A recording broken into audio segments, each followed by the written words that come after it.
we're good. Welcome to today's Ancestral Healing Center Cafe Chat. Today I am here with the lovely Bernadette. Michael is off today. He will revisit us in a couple of weeks.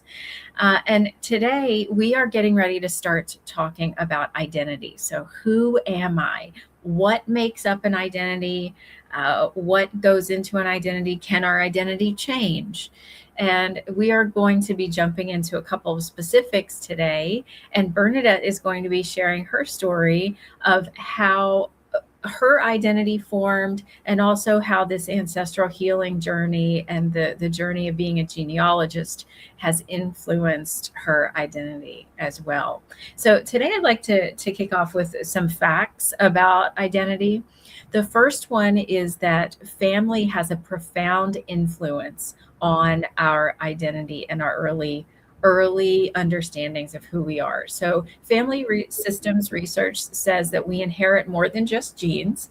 We also inherit family roles like the peacemaker, the black sheep, who we've talked about, the caretaker, the big cheese, like I just talked about earlier in the week. We learn our values and beliefs from our families, our traditions and cultures. We also learn the unspoken rules that we live by. Those are those really unconscious decisions that we make that often drive us, and we never know what they are sometimes. And then family myths and secrets also dramatically shape our identity.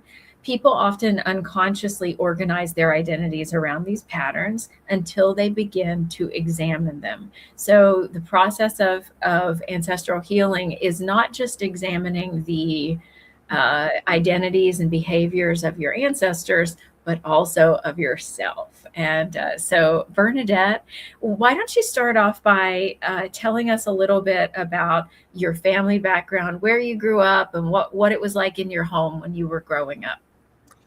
So I've talked about this before. I come from a big family. I was one of 8 surviving children. There had been 10 of us. I was born into chaos. I was one of the little kids. And, that alone, we were Irish Catholic. So, you put all those pieces together and you can very quickly see that my identity was shaped from who I am, and what family I was born into. So it was I always thought of it as a wonderful childhood, but it wasn't until I was older that I really began to understand that I didn't have a sense of self.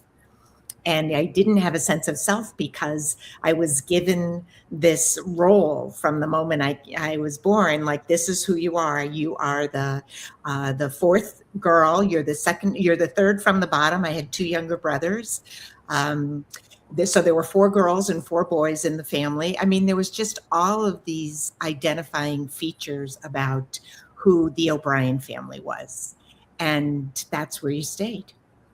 Bernadette, how old were you when you got a sense that you didn't have an identity or you didn't know who you were? I would say, so this is an interesting question. The real answer to it in terms of when did I begin to realize that I was playing this role, so to speak, of my identity was much later in my life. But I do remember as a very young child, maybe around 6 or 7 years old, suddenly realizing that there was a person inside me, and almost like there was somebody else looking out my eyes. And I look at that as the first time I realized that I was separate and there was somebody else in me. So that's my earliest awakening of that. But as far as who I would present myself, who I thought of myself, it was always, and I've said this before, my maiden name was Bernadette Margaret Teresa O'Brien. And that's who I was and who I believed I was all the way through adulthood. So fast forward us, Bernadette, and tell us the moment where you realized that that was a role and not your identity? Well, I'm going to tell you a little story before I share that. And I should have said it before, but one of the things that happened to me when I was young, and this was probably around 8 or 9 years old, and I've recently written about it, is a gentleman, a man. I don't even remember where we were, but it was kind of, I feel like I was just with one little friend with me. And he looked at me. I was red hair and freckles. And he looks at me and he said, um, he asked me my name, and I said, Bernadette O'Brien. And he said, do you have a lot of brothers and sisters? And I was like, yes, how did you know that? And he was literally confirming my role that I was an Irish Catholic little girl. And that's so that stayed with me for a very long time, because that really, his saying that to me, and I was a little bit older, so maybe I was 8 or 9 or even 10. I adopted that as like, that's who I tell people I am. And so it was, and I used that my whole life, because everybody recognized, they knew I was Irish. They would always, that was always something that came up. And it really wasn't until I became a mom. I was a grown woman. I had been working out in the workplace, and while I knew I was beginning to excel in my ability to manage the world and to, the job I was doing, I was still holding on to this idea of who I was, and including the fact that I was one of the little ones, and so I didn't wasn't as worthy as the older ones. So that played a role in who I was in business. I was always the one that would step back and let somebody else answer before I would give my opinion, because their opinion was more important. Bernadette, you said a couple of things just really resonated with me. One is the overlap between our roles in our family and the roles that we play then in the workforce, play out in the workforce. At some point, I want to write a whole book about this. It's like we just repeat the role out there until, well, either it works for us or something needs corrected in it because it's not getting us where we want to go. So I would be interested to know, did that role work for you? That is fascinating, because as you started to say that, I went back to one of my first jobs, and I worked as I was working in a customer service role, but for a company. So it was customer service with other companies. And people knew that the personality that I had, the Bernadette Margaret Teresa O'Brien, fit very well in that. And people resonated with me. And I actually leaped in getting promotions, because they believed, first of all, they felt I was kind, that I was had a gentle soul, that I was really good at the work I did. I knew my role and I knew how to play it. And because the role I chose in the beginning of what I was going to do for a career matched that. And so I literally was leaping, got stolen away from one company to another because of my ability to present myself in that role. And so, yes, very much took that with me. So was there a point where the role didn't work for you anymore, or did you just have an awakening that you were more than the role, or both? I would say the role stayed uh, for a very long time. And my biggest transformation happened when my husband David got sick with alcoholism. And my world changed completely. And I had to change in order um, to manage and navigate what was going on. I had a really strong sense of self. So it wasn't like I was a meek person, but it was that role of that identity was the top layer that everybody saw. David used to say to people when they, he would say, don't be fooled by this little personality she has because she's very strong. He would tell people that all the time. So underneath, I had strength. But it was when he became so sick and I just had to change. I had to become the stronger role of the family. That I began to realize my identity wasn't who I thought I was. Okay, so your identity was shifting when your husband became sick. Mm-hmm. You also said that becoming a mother changed your identity as well. So let's back up. I know you became a mother long before your husband became ill. So tell us about what did becoming a mother do to your identity? Becoming a mother made me realize that I needed to help my children understand who they were.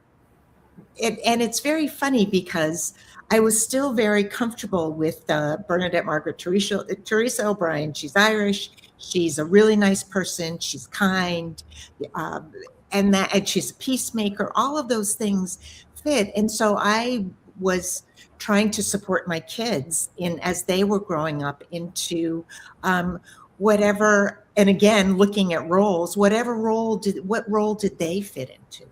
Because it was this idea that we all had a role, and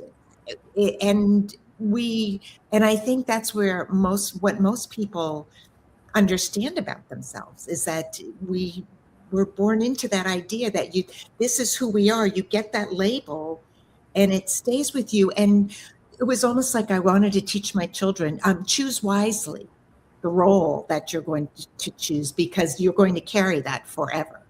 Not understanding that I was going to have the ability to understand that I was much more than who I thought I was. Okay, so our identity, for those that are listening that maybe are like, I don't even know what an identity is. Who am I? What does that even mean? What is a sense of? You said a sense of self. What is a sense of self? I guess one of the answers that I'm hearing you say is that it is a combination of things, but in the background, there's also a version of us that is observing all of this and who is witnessing all of this. And I promised on the earlier YouTube that I would mention Neville Goddard on this call. So for those of you who don't know, Neville Goddard was a Christian mystic from the 40s and 50s, and his whole work revolved around knowing who we are. He referenced the phrase "I am" from the Jewish Bible and the Christian Bible, right? The importance of the phrase "I am" and claiming who you are. So, Bernadette, what I'm hearing you say is that you wanted your kids to know to pick wisely who they were going to say they are. Mm-hmm. In terms of how to navigate through the world. And that's exactly a lot of the work of Neville Goddard is choose wisely who you say you are. So Bernadette, you tell us when you became interested in genealogy and why you decided to take on the I am of a genealogist. Well, it's interesting. I mean, the genealogy has always been there, and where I've had this real strong interest in ancestry, and actually ancient civilizations have always fascinated me. And when my kids were young, I began to seek more about the world. I remember, and it had to do with identity, which is really interesting. This just popped up for me. One of the things, having been brought up in the Catholic Church, one of the things that I thought about was like, I understood that many of the laws, whatever, in the Catholic Church were laws of man, not of God, is at least what I felt.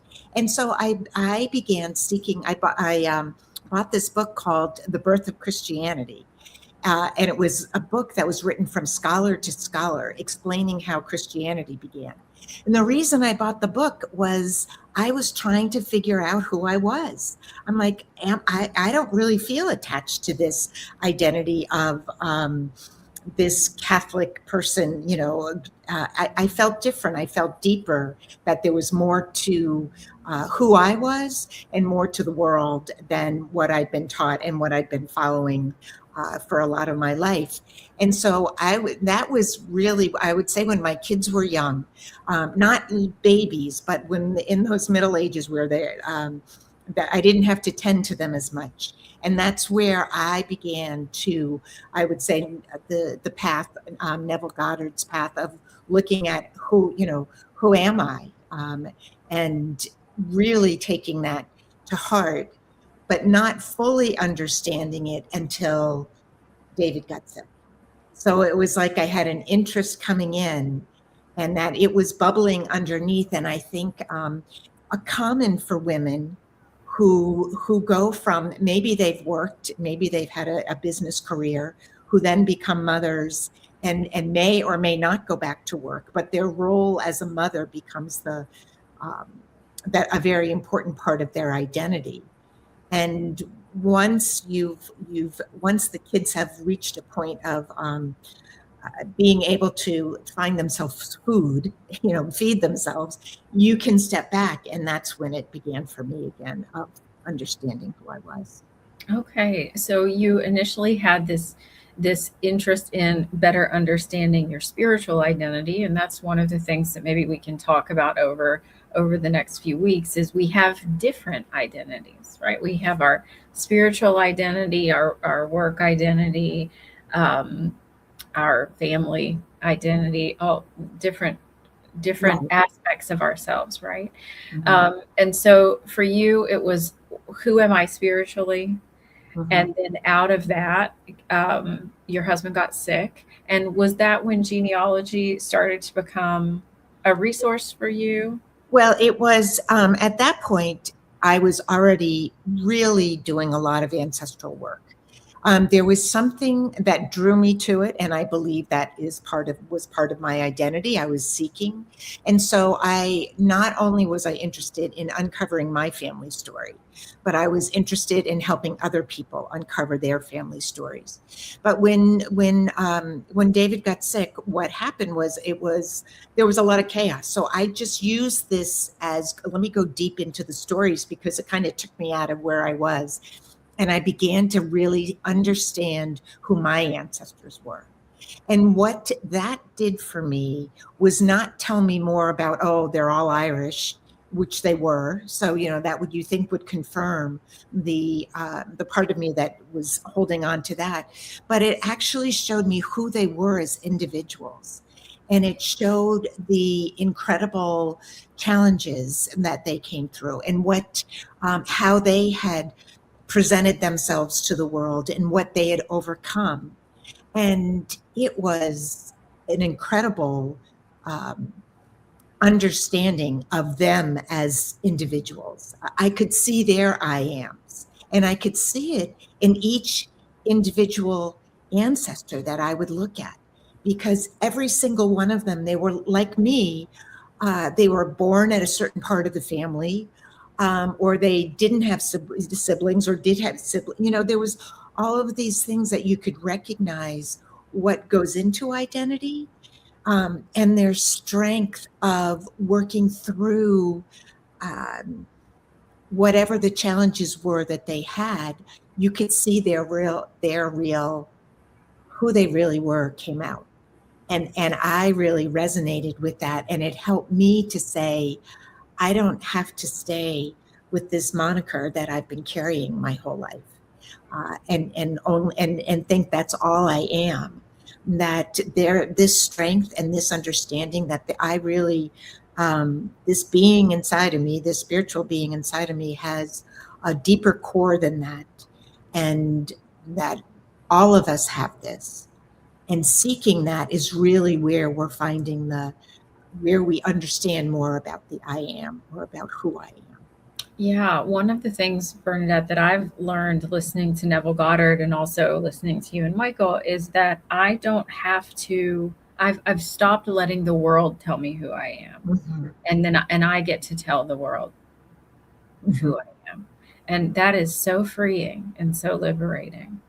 Bernadette, I know that you've helped hundreds of people through grief and through the process of learning about their families. Can you tell us a little bit about an identity shift of a client that you've had? They learned a piece of information and it really shifted who they were as a person. It to be honest, it happens almost every time that I work with somebody where because the conversation is really about understanding who they are, but through the lens of their ancestry, because the stories are there that they can look at. We've talked about before the client that discovered her family name had been changed, and that she was brought up in a Christian with a very kind of waspy name, and she discovered after that their family name had been changed, and she was of Jewish ancestry, and she immediately that came into her in such a beautiful way. I mean, she was in shock when she first heard it, but it was this understanding of this is why she was seeking the ancestry, because she knew something was there that was going to help her know more about who she was. And so it can be something like that, where it's a dramatic shift of information she didn't know. Or it can be learning that you have an ancestor that has shared something, maybe something that they've done, and you've done the same thing. I have a friend she call her a wanderer. She explores the world, and she's looked back and she has this amazing ancestor who was a pioneer and went from Vermont all the way to San Bernardino, California, taking years, lost her husband along the way. All of these things happened to her. And her discovery of this ancestor made her recognize in herself. So it's not that you find a dramatic, a name change, but it's you find you. You see you in a different light. Yeah, one of the questions, Bernadette, that I was going to ask you was, what do you think people are really searching for when they're looking at their family tree? Yeah. We're looking for our center. We're looking for, exactly who we are. We don't always know it because when we think of Ancestry.com has done a great job of pointing us to our ancestors, to their cultures, to their, to those types of things. And so often we begin the search thinking that that's what we're looking for. And what we really are looking for is a deeper meaning of who we are. And it is a very big piece of the puzzle that's comforting as we're going through those changes in wherever we are in our lifetimes now. And there's a comfort to looking at your ancestors. I look forward to when we talk about your journey of your I am journey, because there are so many parts of it that I can see your awakening of who you are, because you found out some of this ancestral information. And it's an amazing journey. Absolutely. Well, Bernadette, thank you so much for sharing your story and sharing the power of ancestry. I think that's been the one thing that we've struggled with here on the channel and amongst the three of us, is getting this messaging correct about the genealogy, and the ancestral healing work is really about finding who we are and knowing who we truly are. One, that we are so incredibly special, aside from all of this earthly labels and all of these things, right? We're just incredible beings of spirit and energy. And we're also this really cool earthly combination of messy families. Yeah. Yes. So what a wonderful thing we are. I would just say, the journey that the three of us have taken has broadened our understanding as we've worked through as this tiny little business family, working through how do we bring this together. And in that, our exploration continues to deepen for us about who we are. And it's remarkable. Yeah. Well, I do want to wrap up today's session with letting our listeners know there are some things that we definitely know that we are. And we are wonderful clinicians that are here to support you through your genealogy journey. And if you are in a transition, or you've had some things happen in your family recently, or you're just endlessly fascinated by family stories and history, then we would love to be a part of your journey. We would love to hear what you'd like for us to continue to talk about. And if you'd ever like to work with Bernadette or Michael to go through your family history and explore the roots of who you are, please reach out to us at ancestralhealingcenter.com. And don't forget to subscribe and hit the like button on this video, and we will see you next week.